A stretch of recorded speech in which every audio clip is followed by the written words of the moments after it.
ज्याचा ताबा तो मालक या तत्वावर घरगडी किंवा शेतातला नोकर किंवा घरात ठेवलेल्या आजी यांना त्या जागेचा मालकी हक्क मिळू शकतो का? तर याच्याबाबत असं आहे की समजा शेतामध्ये नोकर ठेवतात, घरगडी ठेवतात शेताची देखभाल करायला. घरात पण आता नोकरी करणाऱ्या बायका आहेत, ते घरात एक बाई ठेवतात की घर सांभाळायला किंवा वॉचमन असतो. तर हे बऱ्याच वर्षापासून तिथं राहत असतात. कधीकधी 20-20, 25 वर्षापासून हे लोक तिथं काम करत असतात आणि त्यांना राहायलाही तिथं आउटडोअर त्यांना हाऊस दिलेलं असतं. तर हे लोक मालकी हक्क सांगू शकतात का? तर याच्याबाबतचा असा नियम आहे की ॲडव्हर्स पोजेशनची बाबत याचे आपण बोलतो आहे. तर ॲडव्हर्स पोजेशन कधी मिळू शकतं की कंटिन्युअस 12 वर्षापासून ती व्यक्ती तिथं राहिली पाहिजे, नंतर अखंड सातत्यानं तिथं राहिली पाहिजे, त्यात गॅप नको.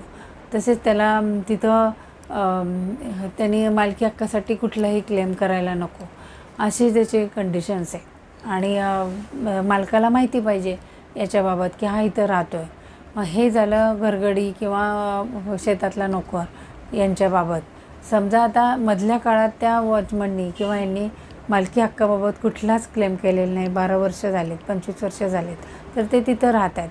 परंतु हे जे राहत आहेत ते घरमालकाच्या परवानगीने राहत आहेत. परवानगीने म्हणजे काय? परमिसिव्ह राईट्स, पजेशरी राईट्स नाही. तो घरभाडे करू आहे का? नाही. तो तिथं खाऊन पिऊन तिथंच काम करणार आणि तिथं राहणार. हे झालं परमिसिव्ह राईट्सच्या खाली. ते तिथं राहत असल्यामुळे ते घरभाडे करू का असतात, बरेच वर्ष राहिलेत आणि ते पजेशरी राईट्स मागत आहेत, तर तो तत्व इथं लागू होत नाही. कारण परमिसिव्ह राईटवर ते तिथं राहत असल्यामुळे ज्याचा ताबा तो मालक हे तत्व इथं लागत नाही. पजेशरी राईट्सचा इथं काही त्याचा नियम इथं लागू शकणार नाही.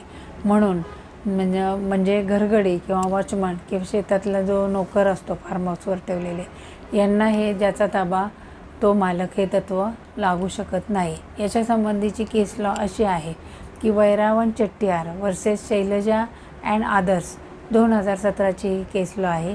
ह्या ॲडव्हर्स पोजेशनच्या विरुद्ध अशी ही केस आहे की ज्या घरगडी आणि घरात काम करणाऱ्या नोकरांना ॲडव्हर्स पोजेशनचे हे तत्व लागू होणार नाही.